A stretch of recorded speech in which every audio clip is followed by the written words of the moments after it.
నమస్తే, welcome to our channel. Godavari జిల్లాలో కీలక నేత, కాపు నాయకుడు అయినటువంటి ముద్రగడ పద్మనాభం ఈ నెల 12న వైసీపీలో చేరబోతున్నట్టు సమాచారం అందుతోంది. అయితే తాడేపల్లిలో సీఎం జగన్ సమక్షంలో ఆయన వైసీపీ కండువా కప్పుకోబోతున్నారట. దీనికి సంబంధించి ఇప్పుడే వైసీపీకి చెందిన కొంతమంది కీలక నేతలు ఆయనతో మంతనాలు జరుపుతున్నట్టు సమాచారం అందుతుంది. ఇక దీనికి సంబంధించిన మరింత సమాచారం సీనియర్ పొలిటికల్ జర్నలిస్ట్ సత్యమూర్తి గారు మనతో పాటు ఉన్నారు. ఆయన అడిగి తెలుసుకుందాం. నమస్కారం అండి. నమస్తే అండి. సో ముద్రగడ పద్మనాభం ఎట్టకేలకు వైసీపీలో చేరుతున్నట్టు సమాచారం అందుతుంది. మొన్నటి వరకు ఆయన జనసేనలోకి వెళ్తారని, పవన్ కళ్యాణ్ వెళ్ళి మాట్లాడొస్తారని అందరూ అనుకున్నారు. కానీ చివరికైతే ఆయన వైసీపీలోనే చేరబోతున్నారు అంటున్నారు. సో ఇక్కడ చూసుకుంటే గోదావరి జిల్లాలో సమీకరణాలు ఏవైతే ఉన్నాయో వాటిని బ్యాలెన్స్ చేయడానికే ఆయన వైసీపీలోకి ఆహ్వానిస్తున్నారు అన్నారు. ఇది ఎంతవరకు నిజమంటారు? అంటే ఇప్పటి వరకు ముద్రగడ పద్మనాభం వైసీపీలో చేరలేదని మీరు ఎట్లా అనుకుంటారు? ఆయన వైసీపీకే పనిచేస్తున్నాడు చాలా కాలంగా ఎప్పుడు కాపు ఉద్యమం చేస్తున్నప్పటి నుంచి అప్పుడు ఆ తునిలో రైలు తగలబెట్టడం ఇవన్నీ ఉన్నాయి కదా.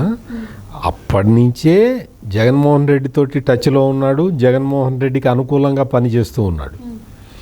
ముద్రగడ పద్మనాభానికి ఏంటి అంటే ఆయనకి చంద్రబాబు నాయుడు అంటే పడదు.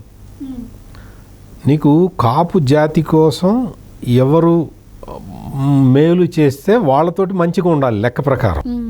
అంటే కాపు నాయకుడుగా ఉన్నాడు కాబట్టి ముద్రగడ పద్మనాభం, అంతే కదా. కాపు జాతికి ఎవరు మేలు చేస్తే వాళ్ళతోటి సఖ్యతగా ఉండాలి. కానీ ఈ కాపు నాయకుడు అనే పేరు పొందిన ముద్రగడ పద్మనాభం కాపు జాతికి మేలు చేయటం, కీడు చేయటం అనే విషయాలు పక్కన పెట్టి ఆయన వ్యక్తిగత విషయాలకే ప్రాధాన్యత ఇస్తాడు. చంద్రబాబు నాయుడు అంటే ఆయనకి ఇష్టం లేదు కాబట్టి చంద్రబాబు నాయుడు కాపులకి మేలు చేసినా కానీ ముద్రగడ పద్మనాభం శత్రువులాగానే చూస్తాడు చంద్రబాబు నాయుడిని. జగన్మోహన్ రెడ్డి కాపులకి అసలు రిజర్వేషన్ కూడా ఇవ్వను, ఎవరితో చెప్పుకోపోండి అన్నా కానీ ముద్రగడ పద్మనాభం జగన్మోహన్ రెడ్డికే సపోర్ట్ చేస్తుంటాడు. ఎందుకు చేస్తాడు? జగన్మోహన్ రెడ్డి చంద్రబాబు వీళ్ళిద్దరికీ ఇది ఉంది కాబట్టి.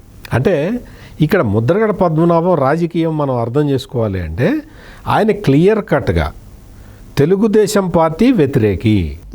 కాపుల్ని కలుపుకొని వెళ్ళిన పార్టీ తెలుగుదేశం. కాపులకి రిజర్వేషన్లు ఇచ్చిన పార్టీ తెలుగుదేశం.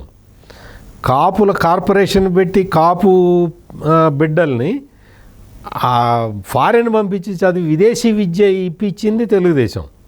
అయినా సరే తెలుగుదేశం రాకూడదు, మనకి జగన్మోహన్ రెడ్డి ఉండాలి అని మొదటి నుంచి కూడా బలంగా నమ్ముతున్న వ్యక్తి ముద్రగడ పద్మనాభం. ముద్రగడ పద్మనాభం మొదటి నుంచి కూడా ఇదే, అంటే కాపు జాతికి సంబంధించిన వ్యక్తిగత కాకుండా ఆయన వ్యక్తిగత విషయాలకి, ఆయన వ్యక్తిగత ఎజెండాకే ముద్రగడ పద్మనాభం ప్రాధాన్యత ఇస్తాడు. వ్యక్తిగతంగా ఇష్టము అయిష్టానికే ప్రాధాన్యత ఇస్తాడు తప్ప కాపు జాతికి మేలు చేసేవాడా చెయ్యనివాడా అనేది చూడ్డు. ఆయనకు మొదటి నుంచి అలవాటు లేదు. అందుకనే చంద్రబాబు నాయుడు అధికారంలో ఉన్నప్పుడు ఈ ముద్రగడ పద్మనాభం బయటకు వచ్చి కాపు జాతికి అన్యాయం జరిగిపోతుంది అని గగ్గోలు పెడతాడు, ఉద్యమం చేస్తాడు. ఆ ఉద్యమం చేయడానికి డబ్బులు ఈ వైఎస్ఆర్ కాంగ్రెస్ పార్టీ నాయకుల నుంచి తెచ్చుకుంటాడు.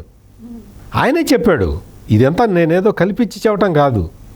కాకినాడ ఎమ్మెల్యే దూరంపూడి చంద్రశేఖర్ రెడ్డి మాకు లారీలు పంపించాడు, మా కార్యకర్తలకు ఉప్మా పెట్టాడని చెప్పాడు. అంటే డబ్బులు కూడా ఇచ్చి ఉంటాడు కదా. అంటే వైఎస్ఆర్ కాంగ్రెస్ పార్టీ స్పాన్సర్డ్ కాపు ఉద్యమానికి నాయకుడు ముద్రగడ పద్మనాభం. అంటే ఇక్కడ రెండు రకాల వార్తలు వినిపిస్తున్నాయండి. ఆయనకి సీట్ కన్ఫర్మ్ అవ్వకపోయినా వెళ్తున్నాడు అని ఒక మాట, ఇంకోటి ఏంటి అంటే పిఠాపురం నుంచి పవన్ కళ్యాణ్కి ఆపోజిట్గా దింపుతున్నారు అని ఇంకొక మాట వినిపిస్తుంది. అలా కాకుంటే రాజ్యసభ నుంచి కూడా పోటీ చేసే అవకాశం ఉంది అంటున్నారు. ఏది నిజమవుతుంది అంటారు?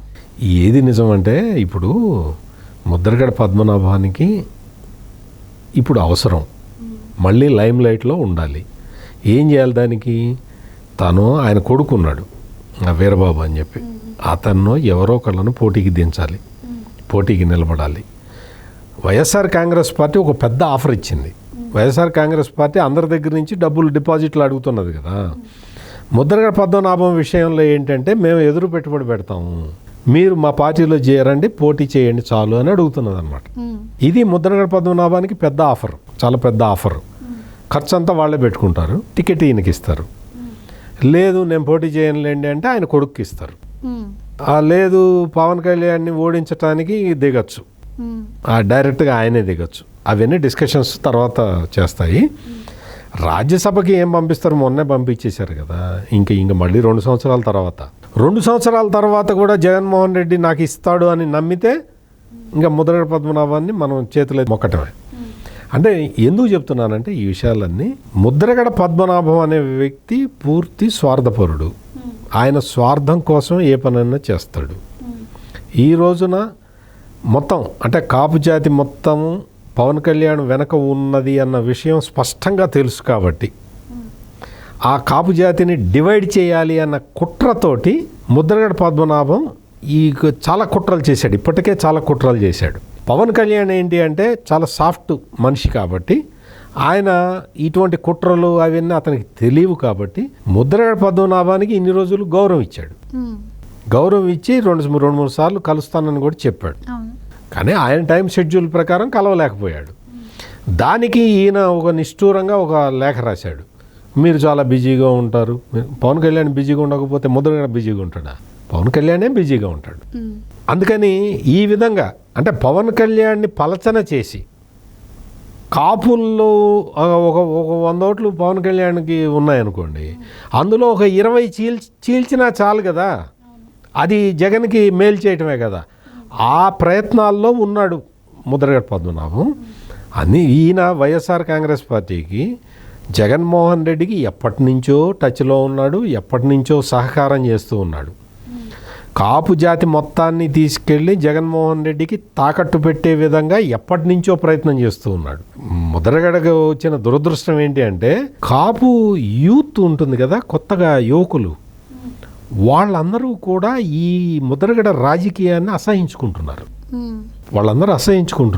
కొంతమంది కాపు నాయకులు కొంచెం సీనియర్లు ఉంటారు కదా, వాళ్ళు ఇంకా ముద్రగడ అంటే వాళ్ళు భయపడుతూ లేదు మా జాతి కోసం అది చేశాడు ఇది చేశాడు అని చెప్పుకుంటారు. కానీ మొత్తం కాపు యూత్ అంతా కూడా ముద్రగడ పద్మనాభం చేసే ఈ రాజకీయంతో విసిగిపోయి ఉన్నారు. అందుకని ముద్రగడ పద్మనాభాన్ని తీసుకోవటం వల్ల జగన్మోహన్ రెడ్డికి కొత్తగా ఒరిగేదేమి ఉండదు. ఆ విషయం జగన్మోహన్ రెడ్డి తెలుసుకుంటే మంచిది.